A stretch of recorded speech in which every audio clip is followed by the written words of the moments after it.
de linho e rosas brancas, vais vestido. Sonho virgem que cantas no meu peito. És do luar o claro Deus eleito, das estrelas puríssimas nascido, por caminho aromal enflorescido. Alvo, sereno, límpido, direito, segues radiante no esplendor perfeito, no perfeito esplendor indefinido. As aves sonorizam-te o caminho, e as vestes frescas do mais puro linho. E as rosas brancas dão-te um ar nevado. No entanto, ó sonho branco de quemer-se, nessa alegria em que tu vais, parece que vais infantilmente amortalhado.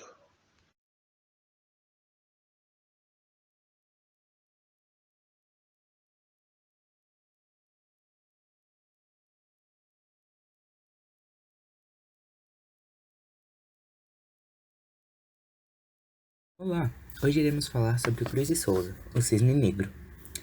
João da Cruz e Souza nasceu em Florianópolis no dia 24 de novembro de 1861. Era filho de escravos libertados, por isso nasceu livre.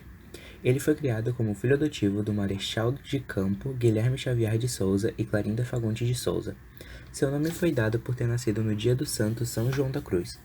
Ele foi o poeta simbolista brasileiro mais importante, trazendo o simbolismo ao Brasil com os seus livros Missal e Broquéis. Com 7 anos, João escreveu seus primeiros versos.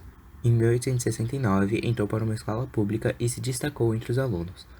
Nessa época, ele já recitava em salões e teatrinhos. Em 1871, com 10 anos, matriculou-se no Colégio Atenal Provincial Catarinense, onde estudou francês, latim, matemática e ciências naturais. Já sendo amante das letras em 1877, Cruz e Souza dedicou seu tempo ao magistério. O magistério era uma capacitação direcionada para quem queria se tornar professor, sendo realizada junto ao ensino médio, como se fosse o ensino técnico de hoje em dia, e começou a publicar seus versos em jornais da província. Empenhado na campanha abolicionista com seu amigo Virgílio Várzea, durante vários anos redigiu para o jornal Tribuna Popular. Após isso, começou a sofrer perseguições por ser negro. Em 1885, Cruz e Souza estreou na literatura com o livro de poemas em prosa Tropos e Fantasias, em parceria com Virgílio Várzea, em que conseguimos reconhecer algumas características marcantes do simbolismo, como subjetividade, musicalidade e presença de figuras de linguagem. Nesse mesmo ano, ele assumiu a direção do jornal O Moleque, título recebido por causa de sua rebeldia contra o preconceito de cor de que sempre foi alvo. Após o falecimento de 2 de seus 4 filhos, Cruz e Souza se mudou para Minas Gerais em busca de alívio, porém, acaba vindo a óbito logo em seguida, pelo mesmo motivo da morte de seus filhos, a tuberculose.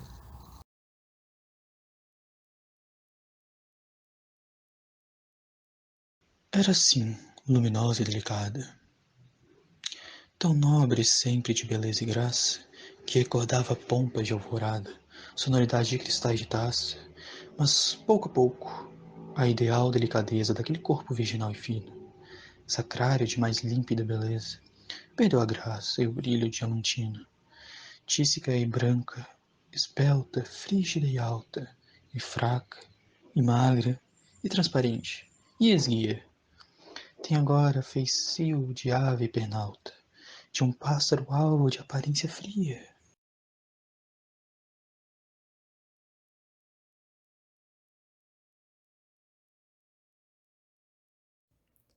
Você sabe quem foi Cruz e Souza?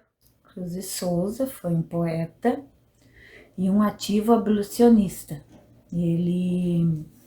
Hoje ele é considerado o maior poeta brasileiro e um simbolista marcante. Você tem uma obra favorita? Tenho Cárcere das Almas, Por que ela é a sua obra favorita? porque ela caracteriza o sofrimento humano, o problema da escravidão, e, e ele tem, assim, ó, caracteriza bem o simbolismo, essa obra. Você já teve a oportunidade de visitar o Palácio Cruz e Souza? Ainda não, mas estou programando para ir, pois ouvi dizer que tem muitas obras, muitas obras do Cruz e Souza e muitas particularidades dele, que vale a pena ir visitar. Toda alma num cárcere anda presa, soluçando nas trevas, entre as grades, do calabouço olhando as imensidades, mares, estrelas, tardes, natureza, tudo se veste de uma igual grandeza. Quando a alma, entre grilhões as liberdades, sonha e sonhando as imortalidades, rasga no etéreo espaços da pureza. Ó alma presas, mudas e fechadas, nas prisões colossais e abandonadas, da dor no calabouço atroz fúnero, nesses silêncios solitários, graves, que chaveiro do céu possui as chaves, para abrir-vos as portas do mistério.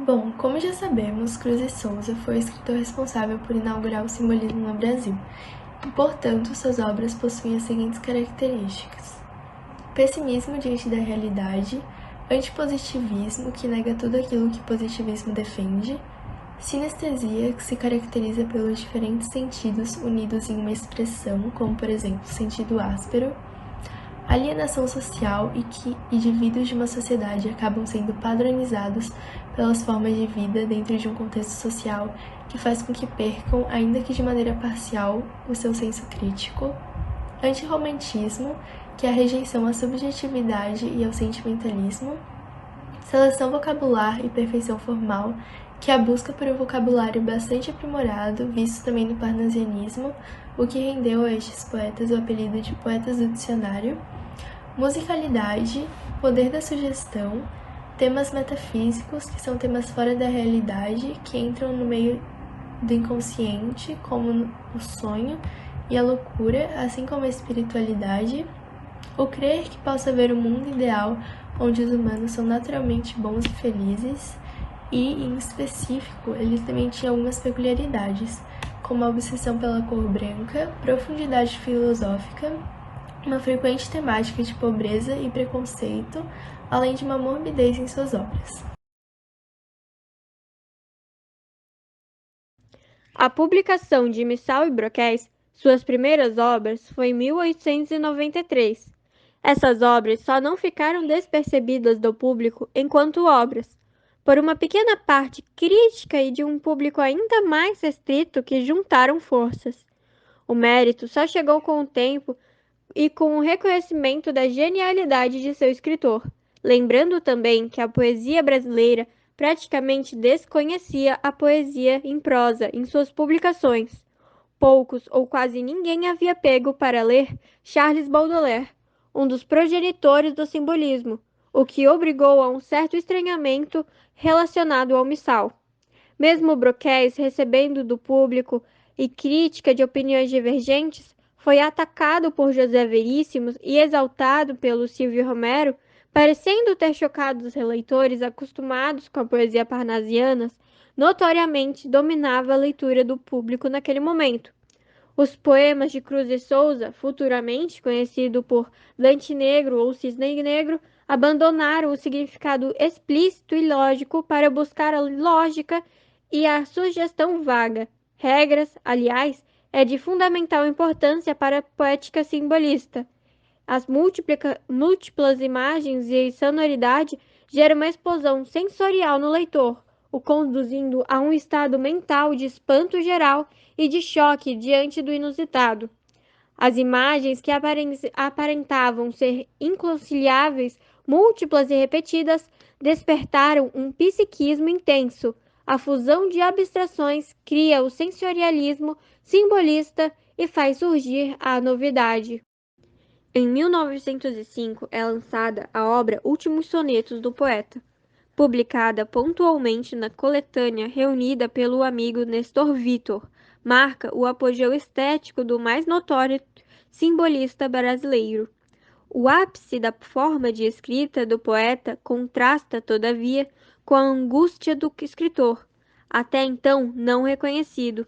A obra conta com mais de 90 sonetos, integralmente lançada pela editora UFSC, é permeada por contradições entre o idealismo de perfeição esteticamente realizado, no caso possível, e a desconsideração desta grandeza pela sociedade da época, diante de um artista poético negro.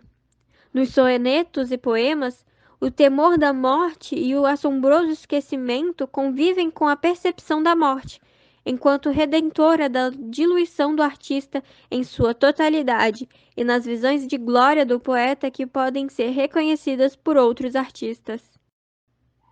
A obra Últimos Inéditos, Prosa e Poesia, organizado pelo escritor e pesquisador Wellington Farias Alves, que fora e ainda é considerado a maior autoridade brasileira sobre a vida e obra de Cruz e Souza, compila textos do poeta catarinense, postados em sua maioria em páginas de jornais sob as mais variadas máscaras que os diversos pseudônimos acobertavam.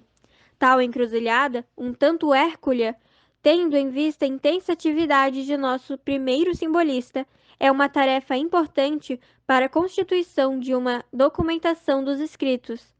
Textos estes circunstanciais, feitos para os jornais, muitos dos quais efêmeros.